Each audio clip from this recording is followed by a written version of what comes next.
And welcome back to another episode of Survivor Hot Takes, our technical first episode back, Yes. kind of, sort of. How exciting! Are you excited? Yes. Can you act more excited though? No. Okay. Uh, I'll take what I can get. we are here to discuss some of the big things dealing with episodes 1 and 2. First off, how are you enjoying the season? Oh my gosh. I like it a lot. I feel like 42 started with a little bit more hype. I can't really explain it, but I think that they're doing a much better job from 41 to 43 at like giving almost everyone a case. I think the only one that I really feel like we haven't really seen a lot of is my winner pick, Cassidy, which is stressful. Is that how you feel too? Yeah, I forgot that she existed, so. Yeah. Okay, that hurts a lot, and I'm also very stressed out about it. So I don't know. I guess we'll see how it goes, but my hopes aren't high for her as the winner anymore, and I'm upset about it. All right, and this is basically not going to be more much of a recap as much as how we are enjoying or not enjoying certain aspects of the season so far. So the first question I really want to touch on is the whole 90-minute episode right after our 2-hour premiere. Were you about it? Did you think Honestly, it performed? I think that it performed pretty well. Honestly, I thought that was going to be like leading specifically or like hinting at a double elimination. Because that's like they typically do a double elimination really early, but they aren't doing that this year, which is making me very stressed about what the next few episodes are going to look like. But I thought that it really performed, and I think that like it gave me a lot more context about how every tribe is working right now. I think that they're doing a really good job at really playing into a lot of the social politics. I would say of 2 of the 3 tribes we got a lot of time with. We didn't get much time with your girl Cassidy and the rest of her tribe. I know. Which but I feel like they kind of dropped the like. I enjoyed the episode; it was fine. It felt like filler already, and I hate that I'm already saying that 2 episodes to the season. But for such a for a 90-minute episode where they are basically telling us who's going to go home all episode, and for it to actually end up like that, it kind of felt like a wet fart almost, where it's like, okay, you built all this up. The immunity challenge ended about 30 minutes into the episode. Right. And then we spent a lot of time with 2 of the 3 camps, only for what we were being told is going to happen to actually happen. No, that makes a lot of sense. And I like, now that you're mentioning that, I do totally agree with you. I'm thinking that, and this could be just also me like venturing, I think that maybe what they're doing is every single episode they're diving in, and like one tribe is kind of like the main focus. So we got a lot more yellow, obviously, because they went to tribal. Then we got more orange, maybe blue. I think the blue's going to lose this time for the immunity challenge. I have a feeling in my gut. So maybe we're going to get a lot more of them as like it kind of develops through this episode. Yeah, I mean, is that's the Coco tribe, right? I don't know. Sure. The blue tribe's the one that hasn't gone to tribal yet. Yeah. I honestly feel like they're going to be, like Erica Deshawn's tribe from 41, where they just don't go to tribal. They're like a unit. Maybe they might go maybe once before whatever they do merge-wise, but I feel like we would get at least a little bit of what their dynamics are. Besides, we got a lot with the Geo backstory, and I did really enjoy the Geo back. Enjoy is a weird word to use, but I enjoy getting to know more about more of his context. Yeah, absolutely. Yeah. I agree with you. But besides that, it seems like it's definitely leading to one of those 2 tribes, other tribes, or potentially both of those tribes going to tribal in tonight's episode.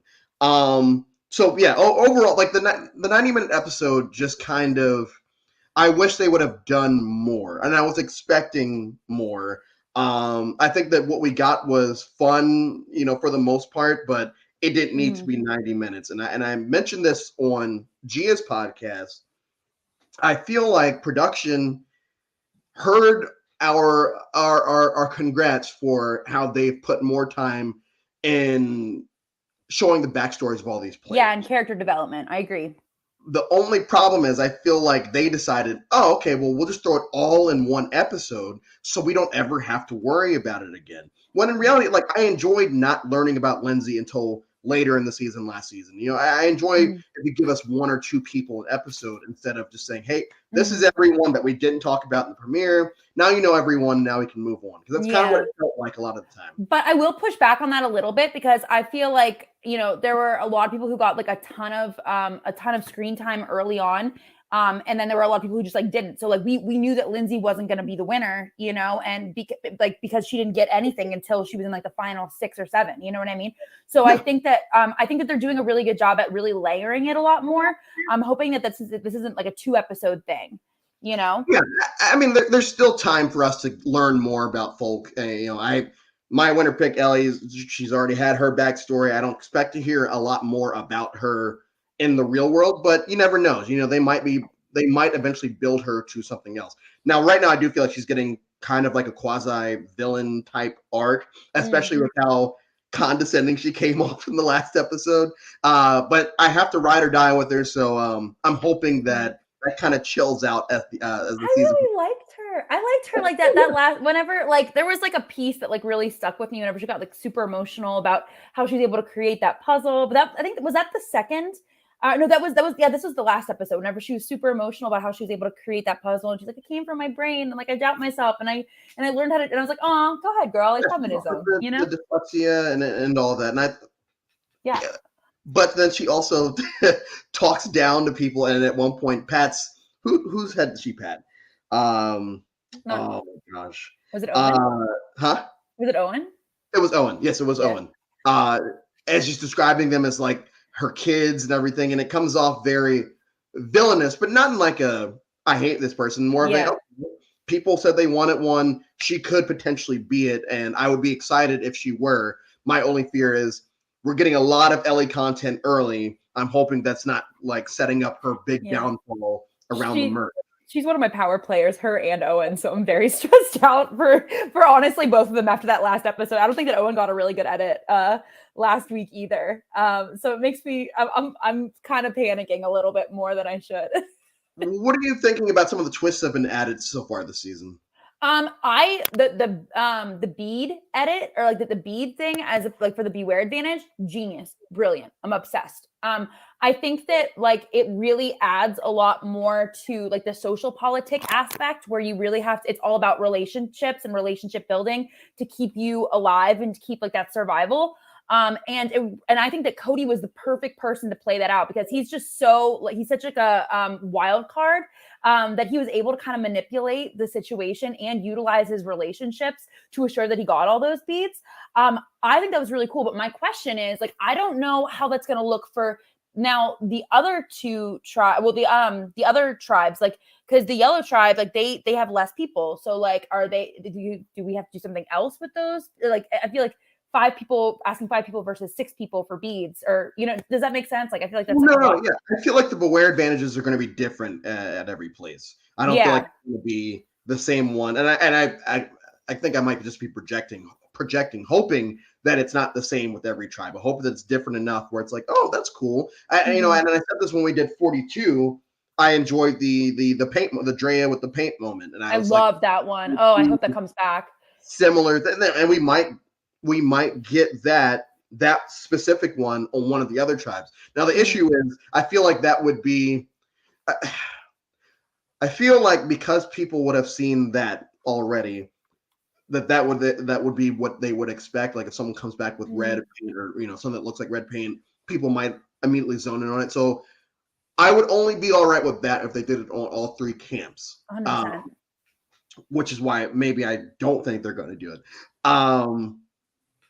Other twists that have been introduced, or other twists that have been taken away this season, which are all the bad ones. I am glad they've brought back Shot in the Dark, and I think that it's going to work at some point this season, because it has to work this season. It has to work at some point. It has to work this season. Remember whenever Gabler said he was just gonna like do it, and they were like, "Wait, why?" Like, what's he doing? Do you like Gabler? I think that he's a lot more lovable than what I originally thought that he may come off as. I don't think he's going to win. I think that they're kind of editing it in a way where he may be like an early boot, whether that be by his own will or by a medevac. So I don't know. I think that he's a lot more lovable than what I thought he'd be, Yeah, But I don't think that his relationships are strong enough, especially considering like Janine was already looking through his bag, trying to figure out like if he had the idol and what the idol looked like and those sorts of things. thoughts on going through bags? Hmm. I mean, Like I have an actual opinion, but yeah. I feel you're gonna love what I do here. Like knowledge is power, you know, and it's it's the most important thing that you have. But I think that you have to do it in a way where other people can't like see you. Like don't do it in front of everyone because they'll use that as like they'll weaponize it against you, which is what we're gonna see tonight. At least they were hinting at that. You know what I mean? Jay, that's an excellent point. I totally agree with you. So I don't know. So I think that I don't have any feelings against it. I think that that's like the most, I think that the more you know, the more, and that's like transparent. Either it's there, or it's not. Yeah. What about you? I have no qualms with anyone going through bags because Survivor at least has put a line there. You can go through the bags, you just can't utilize anything that you might find in the bag. And I don't think that that's cheating. I don't think that you can cheat in this game. You know, Right. whenever people say, "Oh yeah, I'm going to lie, cheat, and steal," it's like, well, you can lie all you want. You can't really cheat in this game, and stealing you can't actually do. Um, so I'm all right with it because it's been established since Panama that you are allowed to go through people's things. You just can't take anything. So yes, knowledge is power, and knowing what Gabler, like what specifically Gabler has, could potentially help them out. But if they do in fact have to go to tribal tonight, one of them is screwed because there's absolutely no way he doesn't play it because it is his. Yeah, like just to be safe, he plays it anyway. But like, yeah, okay. For anyone else, it'd be like 100%. Yeah, like that's exactly what they would do. They would play the idol to protect themselves. Gabler has already decided that if he deserves to go home, then he's gonna play a random shot in the dark and let fate decide or whatever. Like, I think that it's very likely, even with an idol, that Ellie could talk him into giving her the idol to protect him, to assure him, or to protect herself, to assure him that he's safe. You know what I mean? Like, I think if anyone else had it, it would be different. But I think with him, like, he can still, like, I think that even though he has the idol, is he actually going to use it the right way? I don't know. I'm not sure. He's already shown to be a little too honest or like a little too. So you have the premiere where he's basically giving his eulogy before he goes and he doesn't go. And then this episode, it's kind of established that this dude is not meant for this game. Meant to stay longer than this game. Now, if Gabler wins the game, then everyone can laugh at me, but I don't see that happening. Speaking of people being overly honest in situations where they shouldn't, and what did you think about our boot this episode, or this episode 2? I think that it was pretty, like, I didn't think that she was going to make it long. I didn't think that Justine was going to make it long. I mean, and it's nothing like specifically with her. I just think that like she built a relationship with one person instead of like a whole unit, and it was really obvious that she was super close with one person and wasn't really trying to manage those other relationships. Her mind must have been blown though after she found out that she like also kind of helped Cody get her taken out. Like, oh man, I'd be so mad, especially with that bead twist. What do you think about Janine or not Janine, Justine? See, Janine and Justine were throwing me off the other day too. Yeah. So, Justine, right? Yeah. Right? Okay, Justine. Yeah, he looks so scared. I just want to make sure. There is a scene where she basically straight up tells Jesse, she's a great liar. That too. That and I don't trust you, or like I'm a little on the Jesse. It's like, oh my gosh, like, yeah. Like I said, everything is pointing to okay, she's definitely going home because she's just breaking all of these unwritten rules of things you're not supposed to do, only for her to actually go home in the episode. And it's like, okay, we got 90 minutes of you tell us what's going to happen, and it actually happens. That's a good point. And not that every episode needs to be a blindside, because I love filler episodes every now and then, and I don't hate this episode. It's just it didn't need to be 90 minutes. Yeah, I agree. I mean, I feel personally that every Survivor episode should be about 90 minutes. I just think that like it adds a lot more context with like relationships, really helps to build the plot. Like I think that like if they had 90 minutes of Survivor every week, I feel like it would give us a lot more understanding of how the show is being run, you know? Yeah. I thought that this is a really great episode for Jesse too. And I think that we probably saw a lot more of that because of that 90-minute episode, how he was able to really manipulate the situation to make sure that he was still in a really good spot with the tribe. Yeah. So. I was kind of on the fence of if I was going to like Jesse this season. Me based too. on pre-game stuff. Like, it had nothing to do with anything else. And then as soon as the season started, I'm like, yeah, I feel like I really like him. I would say that there's almost no way Jesse goes home pre-merge. I feel like he is a lock for whatever they do once pre-merge is over, whether that's a merge or a fake merge or whatever that is. Absolutely. I think Jesse's one of those locks. I would put Ellie in there, but like I said, she's getting a lot of content really early, and I'm fearful for her.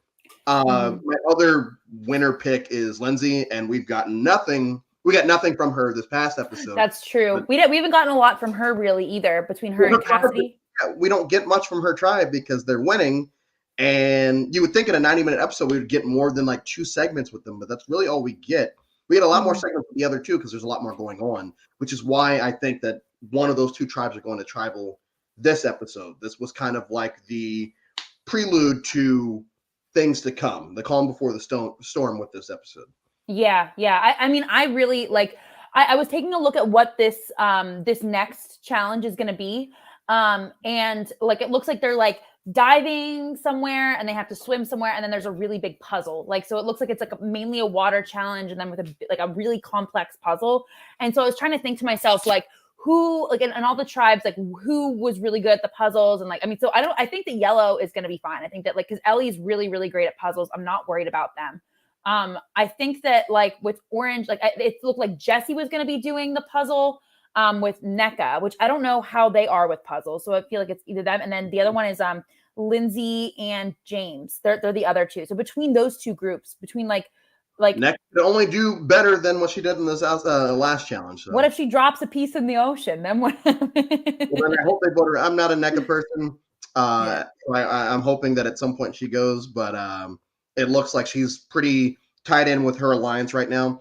What a weird cast of characters being a trios alliance. What a cute little alliance, though. Like the Cody and NECA thing, like my heart swoons. It's the cutest little relationship I've ever seen in my life. Love it. The last thing that I really wanted to touch on this, going to the season, there was a lot of people that said, "Oh, we want villains back," and this, that, and the other. My thing is, I feel like in this new era, 41, 42, 43, because we get so much content about people's lives outside of the game, I feel like what Survivor's trying to do is, give us all the knowledge that we need about these people so that we don't like outright. We can kind of pick and choose who our own heroes and villains are. That's deep.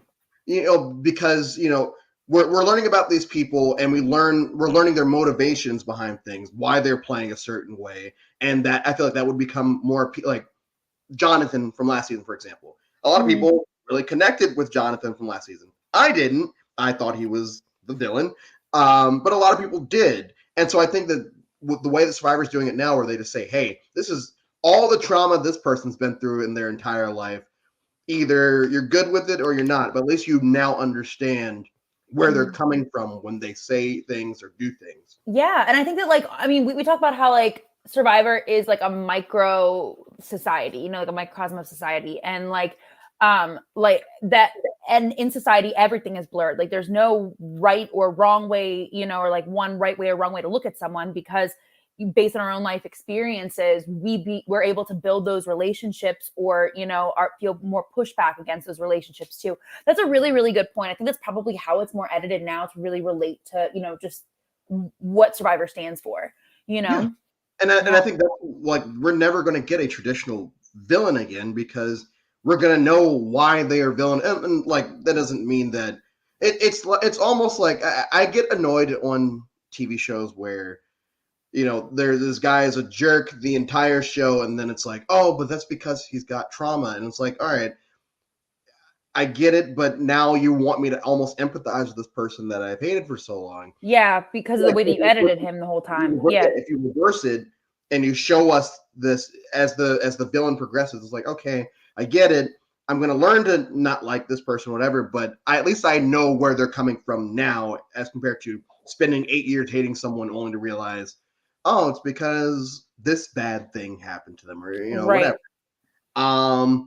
Other than that, are we liking the season so far? I know we're only 2 episodes in. Are we liking it? I like it. I wouldn't say that as of right now it's like, a top 10 season. I think that it has a few like jaw-dropping moments, but like I I mean, as it compares, if I had to do like New Age of Survivor, and how it's already panning out, I would say obviously like 42 for me was incredible, really, really well edited. Loved all the characters, rooted for them all. I think that 43 is underneath 42, just because I feel like I need to know a little bit more. But I think they listened really well to a lot of the criticism they had and adjusted accordingly.